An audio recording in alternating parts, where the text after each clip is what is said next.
Welcome to Write Books That Sell Now, the podcast helping you write, publish, and market your book faster, better, and smarter. Here are your hosts, working hard and having fun doing it, Candace L. Davis, Anita Henderson, and Carol Dunlop.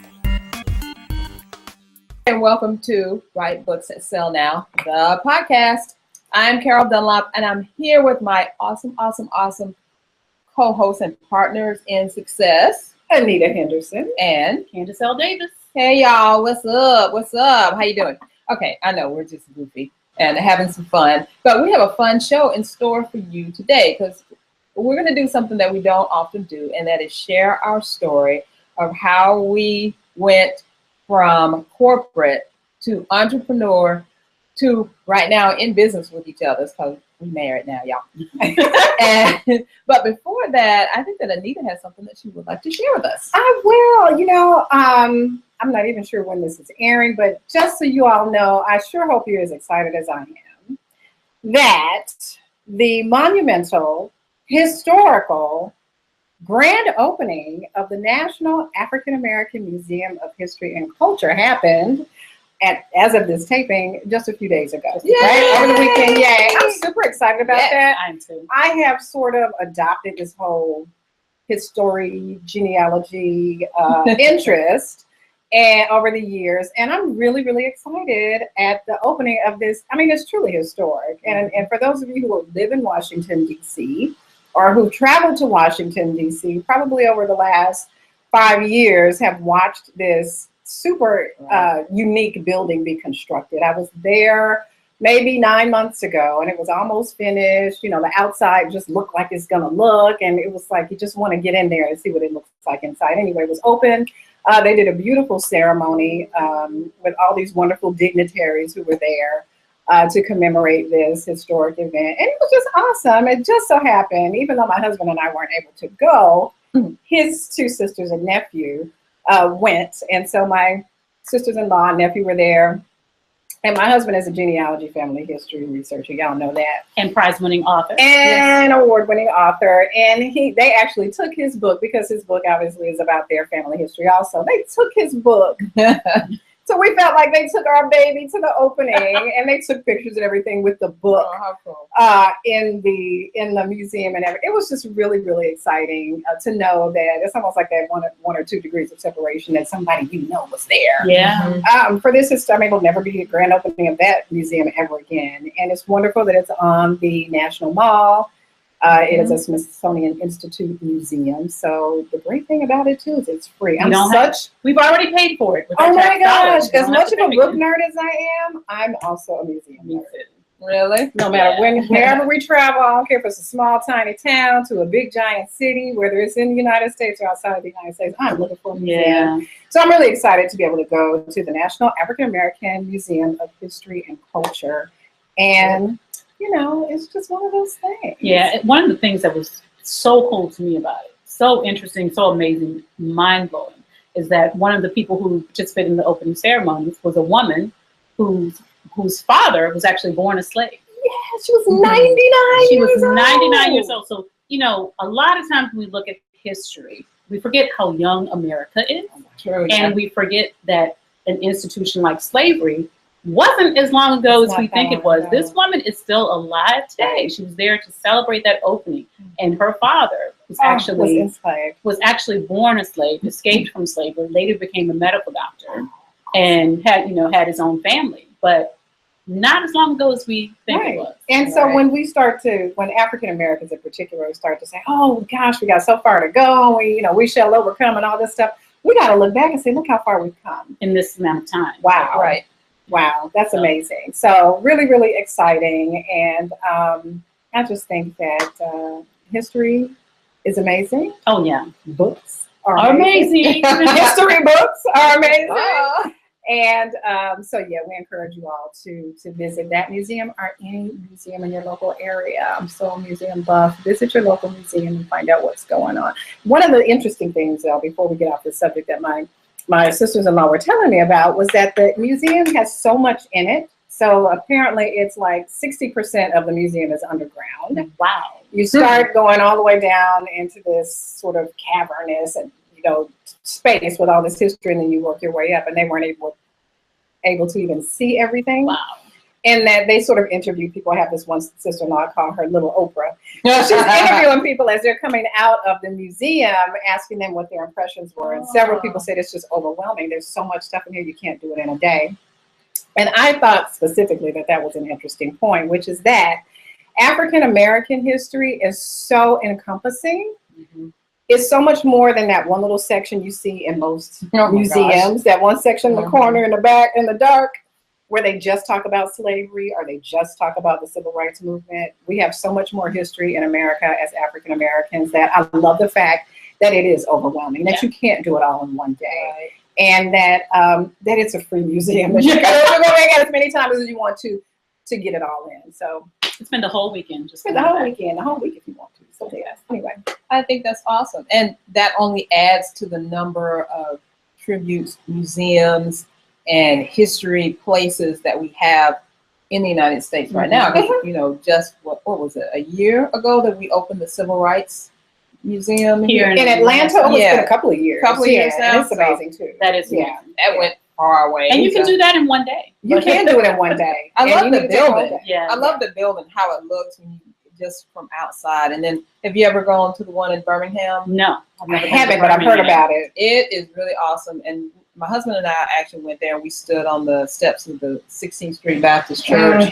And, in the front, I think it's in the front lawn, they have statues of the people. Little girls? Well, no, not the little girls, but, when they had, when Bull Connor or whether and he was doing the fire hosing. Oh wow! They have the people like depictions of that. Yeah, the actual statues are there. The people getting hosed down as they're falling and stuff like that. So it's really history is amazing. It's really like tugging at you. So I can't wait to go and see this and see, like you said, another level of African American history, because I feel like we're making history right now, because we are three chicks of color who are in a male-dominated field. Teaching people how to write, publish, and market a business building book, right? So you tell me who else is doing that is not women of color. So just pretty much out there. There we go. So that brings us to what we wanted to talk about in the beginning. And as we have, I guess, as we've gone along, we have a story. All three of us have a story of how we went from corporate, because we were all in corporate, and how we had to run from corporate because we didn't want to be there, and how we ended up right here. So I am going to nominate Candace to go first with her story and let us know how she came to be Candace the Great. It is Candace the Great. It's Candace the Great. And I'm going to just totally blow your intro, because I didn't hate corporate. I actually liked it. I actually liked my job. I was working in banking, and for the most part, I was in the behind the scenes, headquarters type of area. And for the most part, I actually really liked it. I was good at it, and you tend to like things that you're good at. Of course. So I was good at that. And I didn't go directly from corporate to entrepreneurship. I actually left work to stay at home with my daughters and homeschool them, because we lived in a horrible school district. I did not have a budget to send people to private school. And so we decided, we'll try this homeschooling thing and see how it goes. And 8 years later, we were still doing that. So I loved that too. That was great. So I loved corporate. I loved homeschooling. But when it was time to go back to work, when I got a divorce, needed to feed these children, I don't want to go back to corporate. So you liked it, but you didn't like it that much. I loved it for what it was at that time, right? Yeah. But now for that season, but that season was over for me, and I didn't want to go back to it. Like, I tried to imagine getting up every day and putting on a suit and putting on heels. See, it was real cool when I first came out of college, because I felt like a big girl. I'm a grown woman now. I'm a manager. I'm on the, I'm doing my thing. So that felt great. But after being at home and being on my own schedule and having writing time when I wanted it, and having flexibility to travel when I wanted to travel, I didn't want to give that up. I don't believe you. I'm not giving that up. There's no way. Yeah. So I started thinking, okay, what am I going to do? I don't know. I got to figure out how to make a living. Should I go back to school? Blah, blah, blah. Got an opportunity to go write a book. I had been studying writing for my own pleasure and enjoyment for, years. And I got an opportunity to go write a book, which terrified me, by the way, because I never finished a book. Thank you for trusting me, Antonia, but You knew I had never finished a book, girl. You were totally transparent, right? Totally transparent. And I ended up writing her book for her. It was a traditionally published book, so we had a lot of, specific guidelines and deadlines, which probably helped the publisher, which helped a lot, but Yeah. also scared the crap out of me. So that was good. But then I still didn't think of myself as an entrepreneur. At that point, I thought of myself as a freelancer, right? I'm just going to freelance. Well, freelancing means you're not running a business. You're just working for people and not get paid for your hobby. Yeah, you're working dollars for hours. Yeah. And that was cute for a year or two. And then it was not so cute.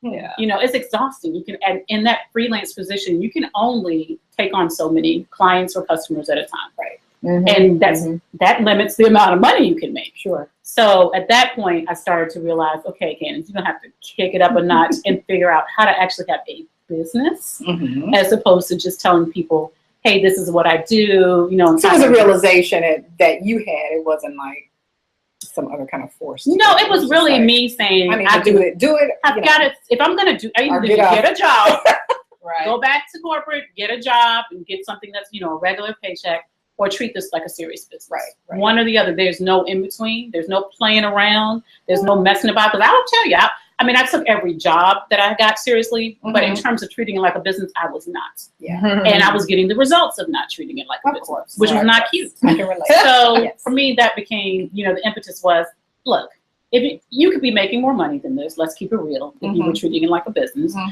So either you're going to make more money or you're going to get a job. Right. One or the other. Exactly. Yeah. So I didn't want to go back to corporate. I was real spoiled by then. I was on my own schedule. So was like shifting to from corporate to freelance hobbyist to entrepreneur. What was the scariest part to get to that last point of getting to entrepreneur? The last point, Carol will appreciate this. The scariest part was really realizing that you've got to market. You've got to be the face of your business. And, I don't want to be the face of anything. I'm like, I am happy sitting in my room with my laptop. She's fine. Such a writer. It's in the back, in the corner. It's like in the back of the corner. Coming out of I'm cool. But accepting that as an entrepreneur, number one, if you're going to have the type of businesses that we all run, which means that they're low capital investment initially, right? But you're going to invest something if it's not capital. Right. And that something's going to be you. So you've got to be the face of that business, and you've got to begin to master the art of marketing. True. Not fun for me, but it has become fun now. But initially it was just this big scary thing. Marketing. Yeah. What do I do? Yeah. It sounds expensive. You read all the Seth Godin books. You don't know what the H when you're done reading those because they're so esoteric. They're great, but they're so esoteric. You read guerrilla marketing and everything. You read them all. Unless you're doing it, it doesn't even matter. Yeah. Reading is great. I'm all about reading. But if you're not applying it, testing it, failing, learning from your failures, experimenting, changing the experiment, pivoting as needed, being consistent, taking action, it's a waste. And that was the big thing for me. So yeah, I'm still an author and I make my living in the world of writing, in the world of publishing, but that freelance stuff, that's for the birds. That's done. Yeah. All right. Cool. So would you say the biggest thing that makes your business a business is the marketing aspect of it? That was the toughest thing. Really, the thing that makes it a business is the structure. So you have to have the structure and the systems in place, or it's still not a business. You can market all day long, but if you don't have a business structure and you don't have the systems in place, you still don't have a business. Love it. Good deal. So we're glad you left corporate. Right. Yeah. Me too. So now, what about doing it on your own versus just a partnership or being on your own? Because all of us are basically solopreneurs. Yeah. Right? So what about being that solopreneur? How do you make that work in a world of like big businesses just trying to, swallow you up? So I don't really see anybody or anything, big or small, as competition. So that's irrelevant to me. All right now. I just don't. I just think there's room enough. I believe in an abundant universe, and there's room enough for all of us to have our businesses, and the right customers will come to me, the right customers will go to you, it all works out. But I've never been on my own because I've always had people around me who could help me in some way, even though they're not business partners. Even though I may have to hire someone to do something for me. Like I had a virus, Carol knows, I had a virus on my website that was selling Viagra on my website. Yay. I couldn't fix that. I had to pay somebody to fix that. There was no way. And then my husband's always been very supportive. So, whatever talents and skills he has, which are a lot, he would bring to help me as well. I would have my kids proofread stuff for me. I would send my sister's stuff to read over for me, give me feedback. So if you're a solopreneur and you're really literally trying to do it solo, you're crazy. You cannot do it solo. Either recruit people who you can have kind of a reciprocal relationship where they help you with certain things, you help them with certain things, or hire out, or whatever it is you need to do. But you cannot do it all. I learned that the hard way. Don't we all? Oh, I learned that the hard way, to the point of almost shame. I mean, really. I can see that because you have that perfectionistic streak that can lead you to want to just do it all yourself. Right. And that is a trap. Trust me. Perfectionism is just a straight line to failure. Okay. I'm just telling everybody. I agree. Tell us It was your a hard story, lesson to Anita. learn. Well, when I got out of college, started my career, I was very interested in marketing and PR, marketing communications and all that stuff. A writer at heart. And, so I worked in that industry, in that field, I guess I should say, in a variety of different industries, from event planning all the way to my last job was in the financial services arena, and made it to middle management and thought I was all that in a bag of chips, and realized that this is not for me. I'm really not cut out to be an employee. I had started my business several years earlier, kind of on that freelance thing, I'll just do it when I feel like it. And I know I should be charging, and so I'll make money doing this, that, and the other. And of course, the first person who believed in me was my mom. Right. Thank God for Mom, who says, why don't you just charge people to write that brochure copy for them and write those things for them. I'm like, Mama, nobody's gonna pay me to do that. Ooh, wow. Famous last words. I know, like, talk about eating it. That joke was hard to swallow. But fast forward 5 years, and I did have a structured business. But I really lacked the confidence. I lacked the confidence that I could do it well, that I could do it long term, full time. And so corporate was always my safety net, I thought. Yeah. If it doesn't work out, if I ever don't make enough money or get enough clients, I'll just go get a job. Yeah. No problem. I got that. I know how to get a job, right? And I did that a couple of times over my entrepreneurial journey. I kept my business license and my business bank account and all of that kind of stuff. So I was kind of like, one foot in, one foot out. One foot in, one foot out. And that double-mindedness kept me from really progressing and growing in my business. So this is over more than a decade. But honey, let me tell you, that last job I had, it's always one. That shut it down. It shut it all the way down. I mean, and from the moment I said yes to the position, I knew I was wrong. Oh, wow. Oh, wow. It's kind of like that feeling. That guy you say yes to, and there's something in the back of your mind saying, girl, don't do it. Oh. But I felt like this is good for me. I'm sharpening my skills. I had moved to a new city. I felt this would be an opportunity to travel the state and learn about this new environment. And it was. And there were some good things, but the bad outweighed the good. And so I stayed probably twice as long as I intended to. But in that time, and when I finally got it in my head, I got to get out of here or else I'm going to go nuts. What was the breaking point? Oh, it's people, and I'm not going to get into that. But it was the people. It was the people. The same reason the same thing that I liked about it, the people, different sets of people that I liked versus the people who were driving me bonkers. Wow. And I just had to leave. Plus, I didn't feel like my skills were being used to the maximum. I certainly didn't feel that I was being appreciated. And there was no room for advancement. Yikes. So, that glass ceiling, you kicking that thing at the top every day is very frustrating. And I don't know if you've ever worked with a supervisor who knows less than you. That is ultra frustrating. I'll just leave it at that. Really, really frustrating. So I developed my plan to exit, my exit strategy. And trust me, everybody listening and watching, you need a plan. Yes. You don't just say, I'm fed up and I'm out of here, take this job and shove it, and you leave. I would highly tell you not to do that. It makes a great country song, but not a real beautiful country song, but don't do that in real life. So, I developed a plan, hired a coach. All this time I'm working full time, traveling, working long hours at my job. You hired a coach. What does that mean? I hired a business coach. Okay.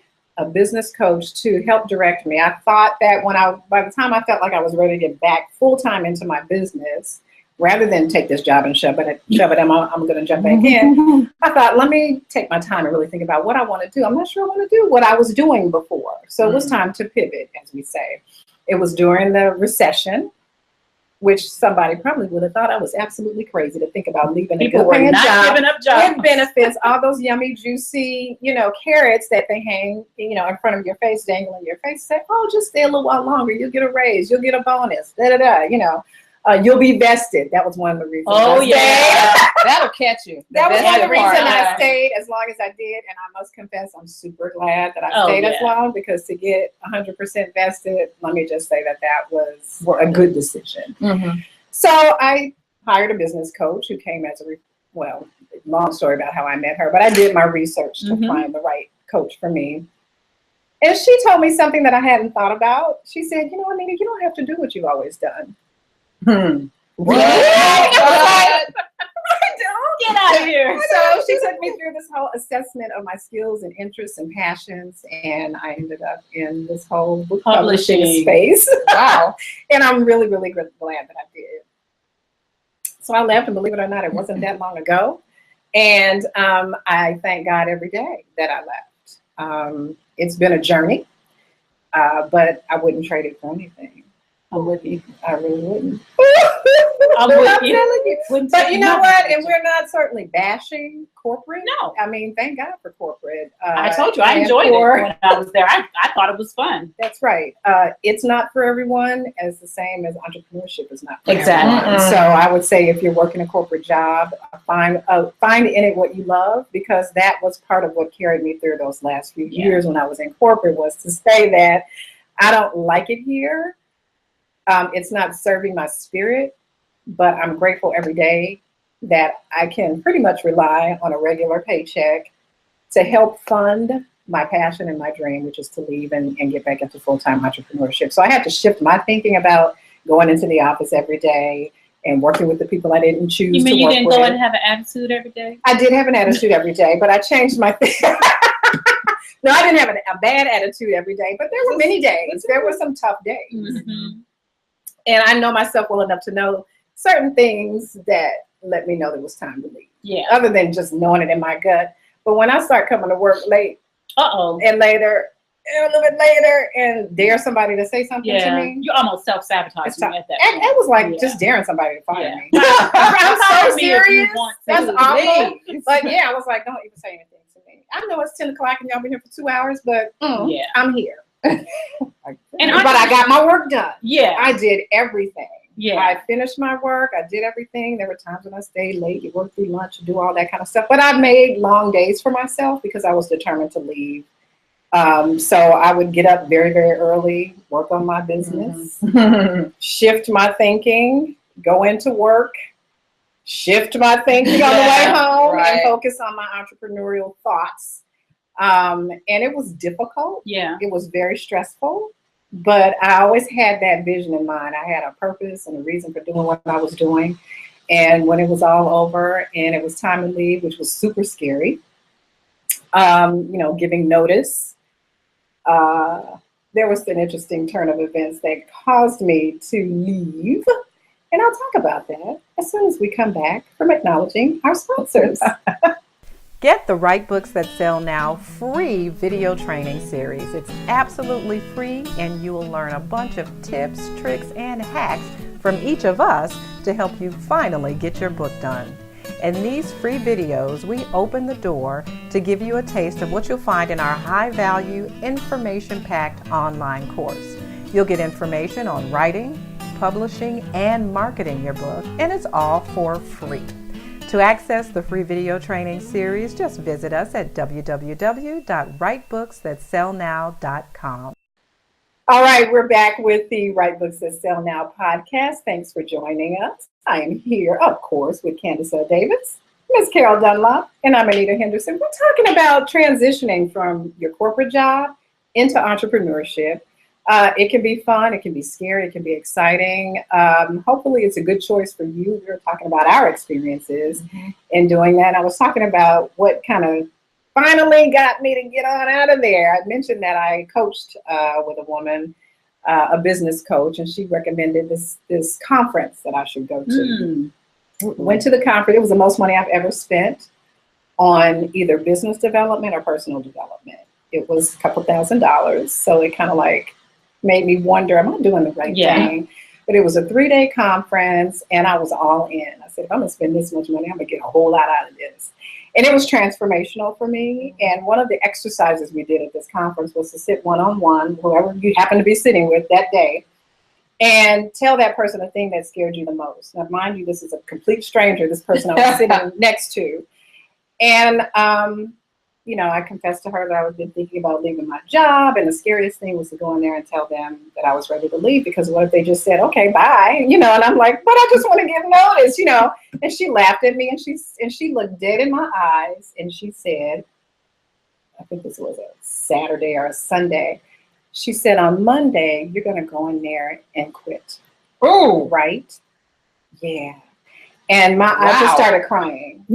I started crying in front of this total stranger. And I said, okay. That's good. So sometimes you need total strangers. I was hypnotized by her or something. And so I did not do that the first day I went back. By the end of that month, which was probably 2 weeks later, I did. I went home and told my then fiance that I was leaving. And even that was butterflies in my stomach, because I thought he would say, are you crazy? You can't leave. We need that income. Blah, blah, blah. He said, about time. I was waiting for you to leave. Oh, Lord, that's too much. Oh, really? And I'm thinking that I'm hanging on because I didn't want to disappoint him, and I didn't want to disappoint myself. I got in there, gave my note, and actually gave them 3 months notice, which who does that? 3 months notice. And he told me, he said, you have to be prepared for them to say, well, you can just pack up your desk now and get to step in. And I said, you know what? I'm ready for that. I'm ready for that. But they did not say that. I continued with the 3 months, and they were like, really? What happened? Are you pregnant? What's going on? You know, they're thinking about all that stuff. You know, why else would you do that? Why else would you leave a job? So I had the opportunity to wrap everything up, train the next person to come into my position. And interestingly and thankfully, they actually hired me for 3 months after that as a subcontractor to do some other things. And so it was nice little bridge income until I got my business up and running. But it was the scariest thing. And once I did it, I don't know why it was so scary, because what's the worst that could happen is that they would say bye, and I would be like, okay, see ya, you know. But when I look back on it, it was a change. Oh, so it's a change. You know, that's a big life change. So that's always going to be scary. But you made a good point when you said that entrepreneurship is not for everyone. However, when you become a self-published author, even a traditionally published author, you become an entrepreneur. You do. Yes. Because the only way anyone's going to know about that book is for, even if you're traditionally published, you have to market that book. You do. So now you're starting to build a business, because whatever money you've spent to write that book and publish that book, you want to start to make back. Right. You're a publisher. You're a marketer. Even if you maintain your day job, which lots of people do, you're still at least a part-time entrepreneur when you become an author. Yeah, I agree. So, Carol, what's your story? My story is not like either one of y'all. I hated corporate. I'm going to tell you right now, I did not like working for people. So surprised. Tell us how you really feel about corporate. Well, the funny story is, years ago, I saw this movie called The Temp. And you remember that story? And it was about a crazy person, a crazy temp. But for some reason, I was enamored with the office that she worked in. And at that time, I wasn't working, because I worked all my life. I worked in a cotton mill. I've worked for McDonald's. I've worked for Hardee's. I've worked in a lot of retail things. I've worked in a lot of different places. I mean, you know, you name it, just about I've worked there. And no wonder I couldn't find any place that I liked, because I didn't want to work for people. Because it wasn't for you. Yeah. So one day I saw this movie, The Temp, long years ago. And she was in this office. And I was like, wow, I want to be in an office like that. I mean, she had a suit on, just like you said. You wear the suit. The power suit. Corporate. And all it's cracked up to be. Right. And so one day, I saw myself, and I was in an office. And I was wearing the nice clothes and all that stuff. I was in corporate. And boy, did I hate it. I was like, oh, my God. That was just a pie dream in the sky. What was I thinking of?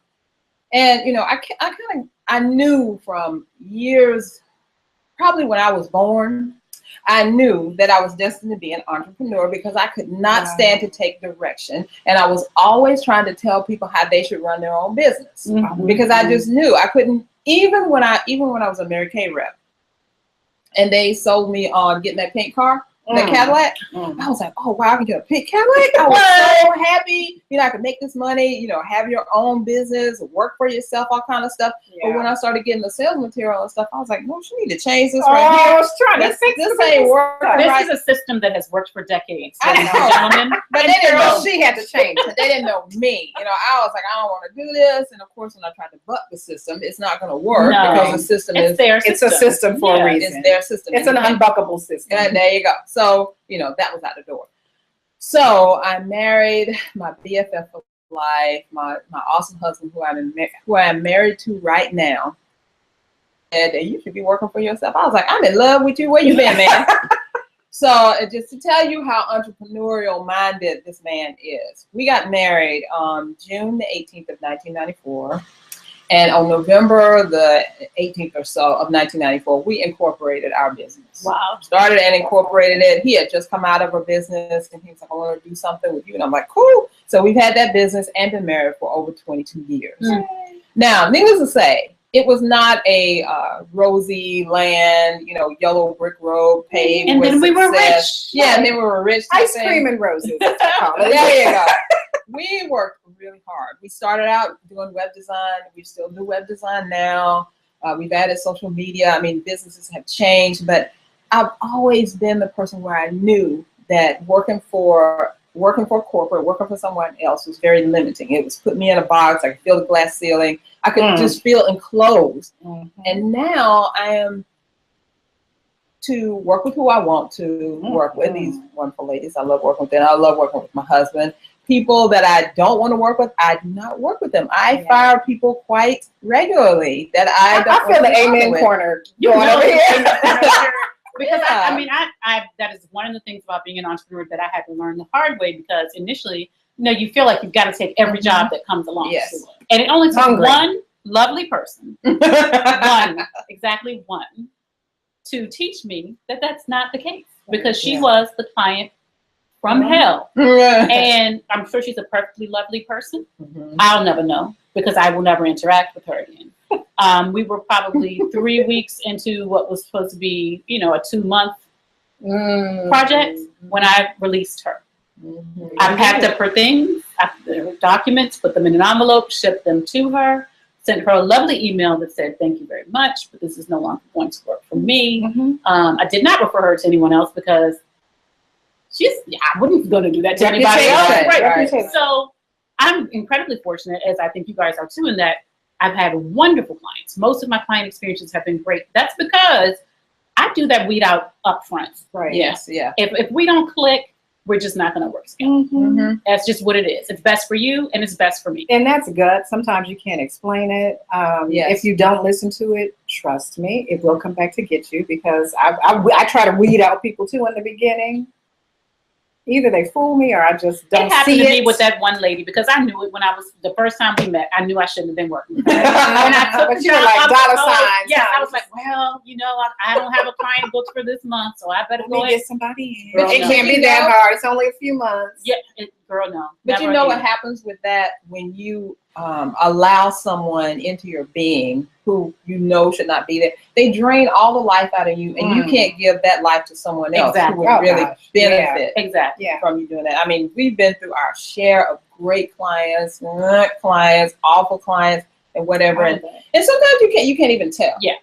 But that's the life of entrepreneurship. So when you said it's not for everybody, it isn't, because number one, you don't know where your next paycheck is coming from. You really seriously don't, unless you have a lot of passive income in place. And even with that, things still happen. But look at it the other way. With a job, you may get laid off the next day. You don't necessarily you still don't know that they're going to pay you. You hope that they will. Nothing is guaranteed. Yeah, absolutely. And you kind of, I think, with entrepreneurship and working for yourself, being your own boss, that type of stuff, you get to dictate how you're going to show up in the world, how you're going to show up in the marketplace, how you're going to show up to the people, how you're going to show up for yourself. And usually I think that entrepreneurs, the good ones, and we know a lot of good ones, they take that to heart. We take it to heart, and we try to be the best version of ourselves that we can, because we want our clients to have an awesome experience. So they'll go out and tell their friends, I had an awesome experience. So they'll send more clients, but more so we want them to have an awesome experience anyway, but that's the only way you get good word of mouth. Absolutely. So we know that there's folks out there listening and watching who are thinking about, or maybe in the throes of transitioning from corporate to entrepreneurship. I want some advice.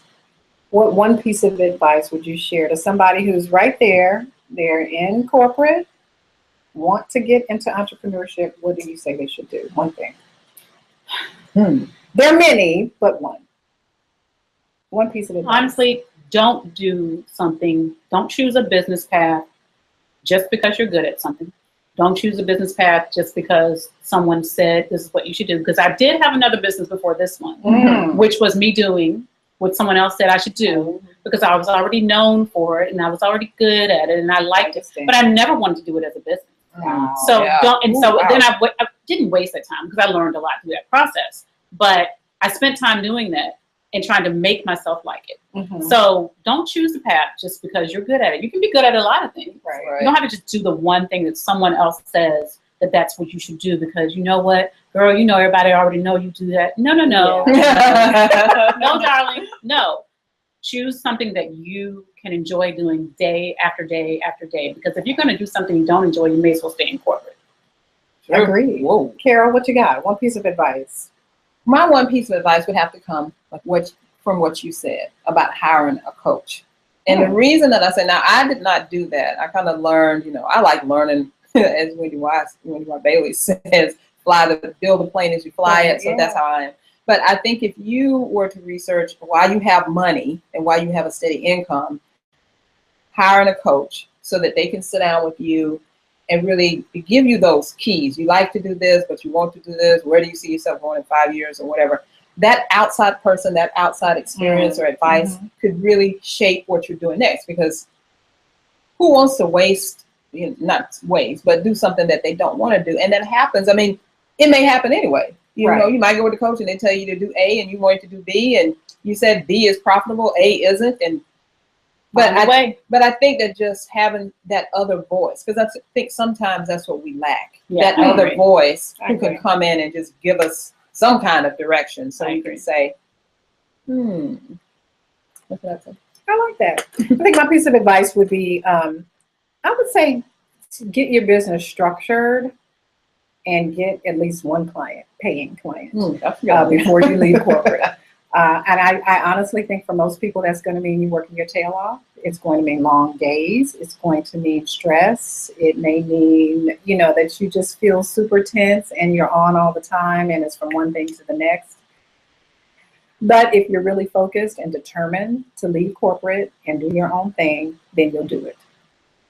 So set up your business, and I'm not saying you have to have this big, long, 150-page business plan. I'm not even saying that you have to have all of your legal stuff and all of this stuff set up, because I think that's the thing that stops a lot of people dead in their tracks. But I think you do need to be thinking about, well, how do I want to structure my business? And if what it takes is for you to earn some income before you do those legally binding things, then get yourself a client or two.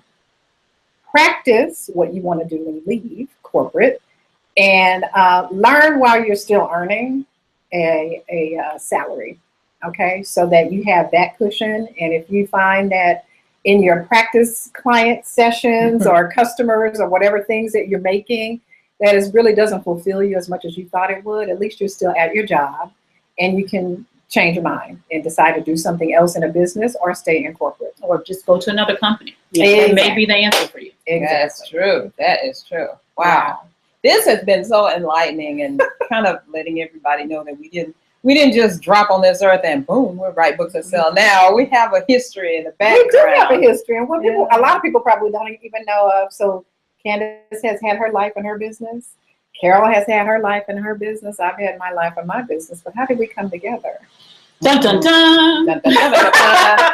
You have to start. I think you started. Oh, my goodness. Okay, well, if you really want to know how we came together. Since you asked. I had moved to Atlanta for my husband's job. We weren't even married yet. We were just engaged. And his job was here. And so we moved here. I had never had a desire to live in Atlanta. But it was a good choice. My older daughter was in college here, so it was nice to be close to her. And we moved here. And everything was great, and I was working in my home office, and that was fantastic. Except it wasn't always because It was great, but not I'm always. sitting there, I got Law and Order playing in the background, so I don't feel like I'm completely alone all the time, and I'm drinking way too much coffee. And I thought you were gonna say wine. I did too. yeah, not during the workday. So, I had a client. I was really pretty isolating, and I had a client who had a ticket for an event, and she couldn't go. And so she said, "Oh, hey, Candace, do you want it?" And I said, "Yes, I do," because I need to get out of the house. I might actually meet some people. So I did leave the house. I drove downtown. I had never driven downtown before. Oh, wow. And it was not cool because I could not find the building. Right. And so I drove around and drove around and drove around and drove around. And I finally found it. And I got there and like, okay, that's stressful, right? So you're already stressed when you're coming in. And then, anyway, later. And so I went into Then comes the wine. the wine did come later. I went into the meeting, and there were two speakers presenting that day, and one was the lovely Anita Henderson, who wasn't Henderson yet, but the lovely Anita Henderson who was there. And I was like, "Oh, she's pretty cool." So she was talking about her publishing company. I was like, "Oh, I like that. I like what she's talking about." Right, we're talking about books. And she was so spot on with what she was saying about self-publishing. I've heard a lot of people who claim to be experts on publishing, and they are not. So I was very interested that this woman was so spot on when it came to self-publishing. And then she's like, "I'm an author coach." And I'm like, "Wait a minute, I'm an author coach." So, that lasted for like 30 seconds. And I was like, I got to find a way to work with her because we had way too much stuff in common. Yeah. And so we did end up talking, we went out for lunch, and we ended up, we launched a mastermind group together, and Anita's publishing company, I did some work for her company. And so the relationship just kind of grew over time. It did. It grew over time. And when I found out that Candace was a ghostwriter and a copy editor, I was like, I gotta get her on my team. We are going to work together. So she showed me some of her work. We did have a chance to, Lunch. socialize. Yeah. Did we have any wine? I don't think we Yes, had we wine. went to a wine party. Yeah, we went to a wine party. Oh my gosh, knew it had to that be like wine, sealed the y'all. deal. There had to be wine involved. But yeah, so I was in the midst. Actually, when we met, I was in the midst of building my enterprise, having left corporate, and I was looking for team members. I was looking for smart people who were book nerds like me and knew their stuff. I figured if I'm going to build a team and quit trying to do everything myself, I need some smart people who know what they're doing. And when I met Candace, the deal was sealed. And so, I said, let me try her out on this project. And it was a hard project. Of course, you expect to give you something easy. Come on. Hey, Don't do try them easy. out, give them the hardest, and see how how thick your skin is. Mhm. And it turned out awesome. Actually, she edited a phenomenal collaborative book It is a great for book. some, Yeah. and then there was another one after that, and another after that, and on and on. And we've been working together ever since. And then I was networking with this organization that, again, I was fresh out of corporate, ready to get out there to network and market myself. And I thought, visibility, right? I need to get out there. You And had let just people come out see of you. corporate when you It hadn't been long. really? I was seasoned as anything. I would never have known. Well, this was her I was second This is rodeo. my second. I mean, trust me, I had been in and out of corporate a couple of times, but that was my last time. And as I call that last exit, I had retired from corporate. Okay. But she didn't even know I hadn't been out there that long. And Carol and I met at a meeting. It was a very small group meeting of this organization we were both members of. And yeah, it was kind of nice to see this lady. And I said, well, who is she? I'm kind of intrigued.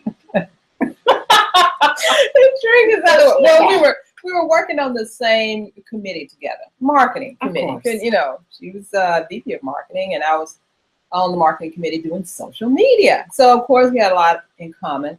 And as you need to do when you're just getting started, you need to like have a meeting of everybody and meetings. Just woohoo, let's go with the meeting. Her favorite thing. Yeah. And all I can envision for my days in corporate meetings are wah, Yeah. all 2 or 3 hours, and you don't get anything done. This lady said, I'm all about a telephone conference, so we don't have to get out of our house and get dressed. I was like, what? Telephone conference? I love you already. And I just knew, when she said that, when you click with somebody, that was so cool. So I have to tell the story because this is so funny. And so when we were working on some things to try to get the marketing out there, and several years ago, I partnered with a couple of people and we did this awesome seminar. And the people that we were working with then, Anita's one of them, I said, hey, let's do a seminar together. And that's all I said. Let's do a seminar. How about she comes back with an email like 20 pages long, A to Z, what we need to do, how much money we're going to make, the time it needs to take. Ladies and gentlemen, Anita Henderson. I was like, I can't help it. I was like this. So immediately, mind blown, for real. So I said, hey, I think that we should work together. This is what we need to do. We need to get a program together, a 5-week thing or something. I said something like that, just really threw it out there.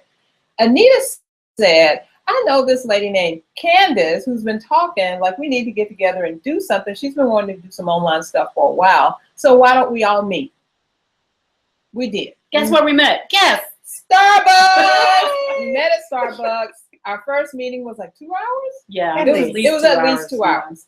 And then fast forward, we took the meeting, turned that into a project, turned the project into a business, started the podcast, and ta-da, here we are. Here we right are. now. So that's the story. So we all have roots in corporate. We absolutely do. We've brought our strengths to this Write Books That Sell Now table. We have a lot in common. Yes. And we are focused in the same direction. So we say all of this to say, and hopefully that you see that we are an example of a success story. We've done it, and I hate when people say this, but I'm going to say it anyway. Oh my God! Go again. If we could do it, you can do it too. I'm so serious, but it's absolutely true. I mean, we're special, but we're not that special. And absolutely, you can do it if it is in your heart to leave your corporate job and to really succeed as an entrepreneur. Take a lesson from us. Get your structure together. Understand what you're offering, what you're really passionate about, and understand that you need to charge for it, that you're awesome at it. Just develop your skills, get a coach, learn the inside scoop about what you want to do. And aside from the fear and whatever confidence issues you may have, just get on out there and do the thing. Absolutely. That is it. That's all you got to do. One thing that we haven't really mentioned a lot is that once we put our brain power together, we put our knowledge together, we put our experience together, and we launched our product, we created a 5-figure launch. That is mind-blowing, wow. Yes. Amazing. So if we can do that, you guys can do it too. Yeah, make it happen. Yes, just make it happen. Just make it happen. Yeah. It's going to take some time, but right now, we do have a shout out. We have a shout out. Who are you shouting out to, Kim? I am shouting out to one of my most favorite authors and books in the whole wide world. This is an old book. The whole wide world. Because this is the one that set me on the path to find my BFF for life, my husband, the one I love, the one I've been married to for 22 years. The book is called Men Are Just Desserts. Ooh, great title. Marinate on that for a minute. Men Are Just Desserts. Fantastic title. It is. It's by Sonia Friedman, and there was over 500,000 copies in print. And I want to say that I read this book several years before I met my husband. And what the book is about is how you have to get yourself together first before you can find the man who is the perfect man for you in your life. And once I read that book, I kind of had to check myself, see how much I was trying to lean on other people, find the man to complete me, and just be there instead of getting myself together. And once I got myself together, boom, my knight in shining armor just kind of walked in the door. So Men Are Just Desserts. It is still available now by Sonia Friedman. So go out and get it, get yourself together, and that's all I got to say.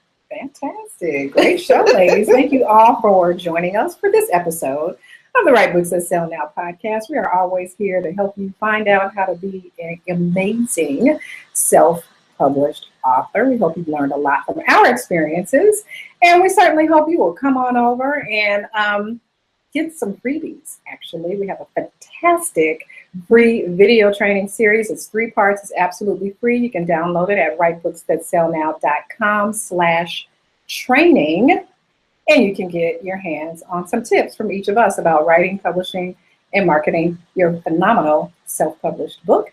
Thanks again for joining us on this episode of the Write Books That Sell Now podcast. We will see you next time. Bye, everyone. Thanks for listening. Find out more about becoming an author and making the most of your book at writebooks.sellnow.com.